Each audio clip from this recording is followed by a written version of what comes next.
నాకు తెలుసు నీ కష్టాలలో ఎవ్వరూ నీ దగ్గరికి రారు అని. అయినా ధైర్యంగా ఉండాలి. ఇష్టం వచ్చిన మాటలు అంటారు, పట్టించుకోవద్దు. నీలో దాగి ఉన్న శక్తి మీద నమ్మకం ఉంచు. ఇది నీకు కష్టమైన సమయమే, కాని ఓపిక పట్టు. నిన్ను నువ్వు నమ్ము. నీలోన ఉన్న నన్ను నమ్ము. నీ తెలివిని, శ్రమను నమ్ము. నువ్వే చూస్తావు, త్వరలో నీ సమయం మారిపోబోతుంది.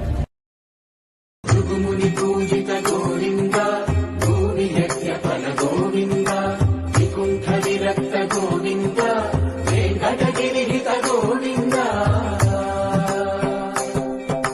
వల్మీక శుద్ధ గోవింద, గోక్షీర దుగ్ధ గోవింద, గోపాల ఘటిత గోవింద, రఘుణావర్ధిత గోవింద.